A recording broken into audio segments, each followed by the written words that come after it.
We're back with Congresswoman Trahan on the pop quiz. Question 3. All right, we have a picture for you. Here is it on the screen. Take a look at this iconic staircase, which is located in the Georgetown section of D.C. A key scene from a blockbuster Hollywood movie was filmed there. What is it? The Exorcist? Is it True Lies? Is it Wedding Crashers? The Exorcist. They are known as the Exorcist steps. Oh, yes. I used to have to run them for volleyball. You had to run them for volleyball? Yes. Wow. Ooh, Could never forget devilish those of a treat. All right, the last question. You are a Westford resident, right?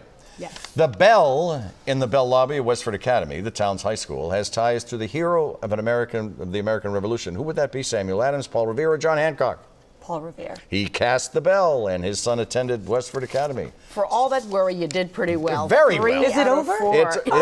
Well, the quiz is over, but you're going to listen to Woo now, so that's even worse. So this is the question I know that you've been waiting for all day. You endorsed Ed Markey just a couple weeks ago, I believe, for re-election. But with the potential of your congressional colleague, Joe Kennedy, the third, entering that race, could you see yourself rethinking your Markey endorsement? Well, you know, as of right now, they are still both running for re-election, so I hope to endorse both of them. But I know you're not going to let me get away with that, Janet. That's correct. That would be correct. You know, I have enormous respect for both. I mean, when you're in your 8th month of this job, you rely on a lot of people helping you, and both Joe and Ed have helped me enormously. I endorsed Senator Markey because I've worked on a lot of legislation with him. We were involved in the Pipeline Safety Act. That's so important, not just to the communities in Lawrence, but to get into an infrastructure bill and to pass.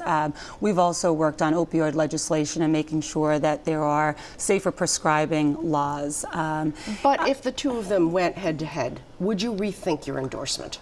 Well, potentially. I think we just have to wait and see what happens. I mean, really what I want, so many of us Democrats here in Massachusetts are to focus on the larger picture, right? I mean, 2020, the stakes are enormously high. You're hoping, in other words, that it doesn't happen. Is that what you're saying, one way or the other? I do want our focus to be on maintaining the majority in the House, flipping the White House and the Senate. And that's, we don't live in a world of, you know, unlimited resources. And so I think that's where a lot of us are focused on, is 2020 and the stakes of that election. Speaking of 2020, the reality of your job is that you are up for re-election in 2020. Yeah. So with a 145 vote margin of victory, do you expect some healthy competition?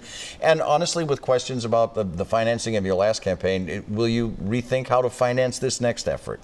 You know, in this, you know, in this business, you don't take anything for granted.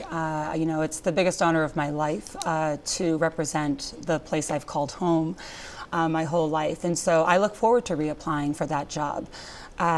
You know, but eight months goes by quickly. I am heads down, working hard for this district. I've been home for a few weeks, and I get to be home for a few more. And that time is spent crisscrossing the district and making sure that people know that I'm working hard for them. So that's what I'm focused on right now. And then we'll start campaigning next year. But there were some questions about how you financed your last campaign. Yeah. Are you going to do things differently this time to avoid those questions? Like, in other words, will you not loan your campaign money? Well, I'm hoping either from you or your husband or anybody else. Well, no. So, you know, making the loan to my campaign last year, I had to do. Right? I mean, it was always part of the plan. I was outraised and outspent 3.5 to 1. And so I knew that I was going to have to put money into my campaign. I'm hoping I don't have to do that next time. And we're going to put ourselves in a position where, you know, our campaign is very strong and we're ready for whatever happens, a primary or a general election opponent.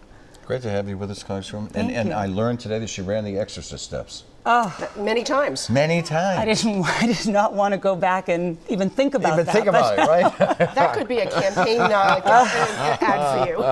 Our thanks to Congresswoman Trahan for being with us. You. The Sunday Roundtable is coming up next, and Ted Reinstein asks voters, big question, should Congress move toward impeachment? I think it's incredibly murky, and if it was cut and dry, he would have said so.